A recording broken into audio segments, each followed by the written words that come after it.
नमस्कार, मैं अभी प्रणव उपाध्याय कक्षा 9वीं का छात्र हूँ। आज मैं आप सभी के समक्ष एक कहानी प्रस्तुत करने जा रहा हूँ जिसका शीर्षक है पहले स्वयं पूर्ण बनो। एक समय की बात है, एक बालक जिसका नाम रतन था, वह अपने परिवार के साथ एक गांव में रहता था।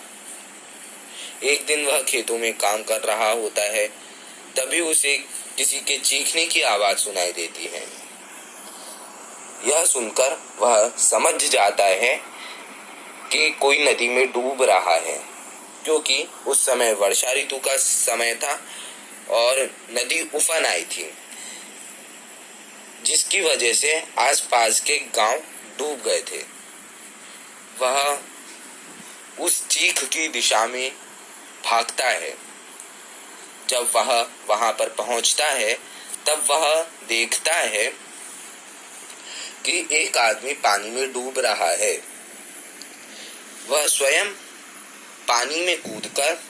रतन स्वयं पानी में कूदकर जाता है और जब वह थोड़ी दूर तक ही जा पाता है, तभी उसके हाथ पांव फूलने लगते हैं। अब उसे दो चीखें सुनाई देने लगती हैं, जिसकी वजह से अब उसे 2 लोगों के प्राण बचाने होते हैं। पर वह इतना आगे नहीं जा पाता है क्योंकि उसके हाथ पांव फूल जाते हैं। पास में ही रतन के पापा खड़े रहते हैं। वे रतन की विडंबना को समझ जाते हैं और तत्क्षण पानी में कूदकर रतन और उन दोनों पुरुषों को बचाकर ले आते हैं।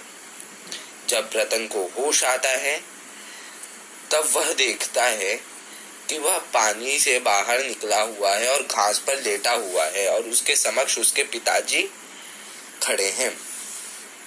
वह सारा माजरा समझ जाता है। वह अपने पिताजी से बोलता है कि पिताजी, आज मैं समझ गया कि नदी किसी को बख्श नहीं करती। नदी की धारा किसी को आगे नहीं बढ़ने देती। इसलिए हमें नदी में कूदने से पहले अच्छा तैराक होना चाहिए। उसके पिताजी यह सुनकर बहुत खुश होते हैं और कहते हैं, इसलिए ही कहा गया है कि पहले स्वयं पूर्ण बनो। धन्यवाद।